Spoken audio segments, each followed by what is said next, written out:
recevoir son Excellence le Premier ministre, chef du gouvernement, pour satisfaire à une tradition qui nous a été dévolue par la loi organique régissant le fonctionnement de l'autorité supérieure de contrôle et de lutte contre la corruption. Et cette loi-là nous fait recommandation annuellement donc, de produire un document à titre de reddition des comptes pour rendre compte à l'exécutif de ce que nous avons pu exercer comme pouvoir en matière donc, de promotion de la bonne gouvernance et plus spécifiquement dans le domaine de la lutte contre la corruption.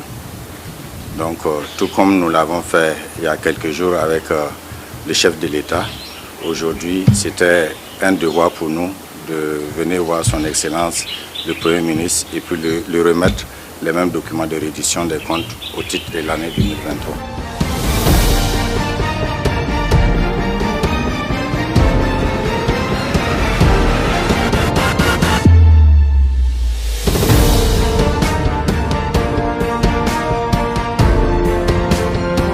Alors, c'est un document qui est sur 3 tomes. Le premier tome traite des moyens matériels, financiers et humains qui ont été mis à la disposition de l'institution pour donc, sa mission de lutte contre la corruption. Le deuxième tome, du moins, traite de ce que nous avons pu faire en matière de prévention et de répression des faits de corruption. Et le dernier thème, c'est la résultante de tout ce que nous faisons et qui doit faire l'objet donc de suivi, c'est-à-dire les recommandations que nous formulons à chaque fois qu'il y a un contrôle ou un audit qui est effectué. Voilà comment le document est structuré.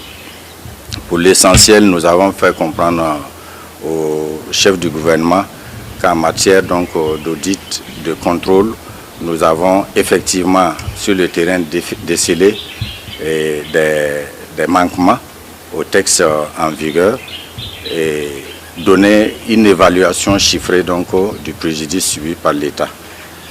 En dehors donc, des audits et contrôles que nous faisons, nous menons aussi des enquêtes et des investigations au plan pénal. Donc c'est des dossiers, une fois que c'est bouclé, nous les transmettons à la justice pour suite.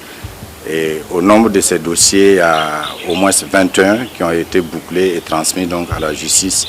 Et le préjudice également est évalué à ce niveau, ces chiffres à l'ordre de 25 milliards. Donc plus les autres préjudices, comme je l'ai dit lors de l'audience passée, ça fait environ 30 milliards comme ça que l'État a perdu en 2023 et découvert sur la base donc, du travail mené par l'institution.